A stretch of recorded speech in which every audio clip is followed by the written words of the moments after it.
सबसे पहला बात तो आरोप लगाना बहुत आसान होता है, उसके अंदर कुछ तथ्य भी होने चाहिए और जो बातें कही गई हैं तो वो स्वतंत्र हैं इन तथ्यों को न्यायोचित तरीके से उसको तफ्तीश करवाने के लिए।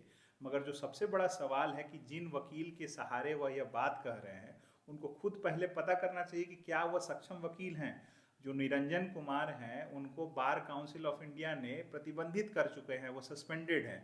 और एक महिलाओं के मोलेस्टेशन के चार्ज में सुओ मोटो कॉग्निजेंस लेते हुए पटना हाई कोर्ट के सभी बार एसोसिएशंस के परिवाद के आधार पर पटना हाई कोर्ट ने उस व्यक्ति को पटना हाई कोर्ट के परिसर में भी घुसने से मना कर रखा है। और इसका प्रमाण है, इसका जो है जजमेंट है पटना हाई कोर्ट का, और ये 24 अप्रैल या अप्रैल के महीने 2023 का ये है जजमेंट है। तो आप ये खुद समझ लीजिए कि जो वकील सक्षम नहीं है, जिसको खुद पटना हाई कोर्ट ने प्रतिबंधित कर रखा है, उसके पास कोई अधिकार ही नहीं है कानूनी रूप से इस तरह के मुद्दों को लड़ने का। फिर भी मैं अगर वो लड़ना चाहे तो लड़े, मगर वो चरित्र का गिरा हुआ इंसान है, उसकी खुद कोई अहमियत नहीं है, उसका खुद कोई वजूद नहीं है, तो मैं उस तरह के लोगों पे क्या जवाब दूं। रही बात ददन जी की, तो मैं सिर्फ यही कहूंगा कि क्या वह उन्होंने अपने आप को भी देखा है।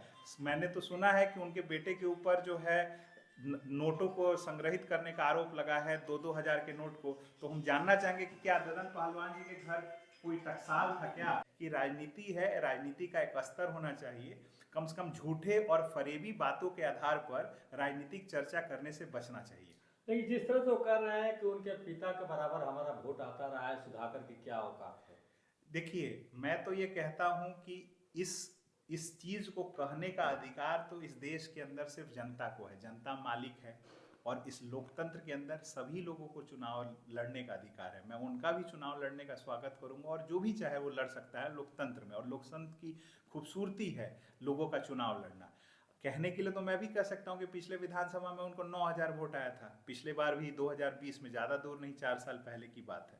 तो वोट 9,000 आए या 90,000 या 9 लाख आए, लोकतंत्र में कोई भी व्यक्ति हो, जिस तरह से अमीर और गरीब एक समान है इस देश के संविधान में, उसी तरीके से इस लोकतंत्र के अंदर एक वोट लाने वाला भी प्रत्याशी और 1 लाख वोट लाने वाला भी और 10 लाख वोट लाने वाला भी प्रत्याशी एक समान है।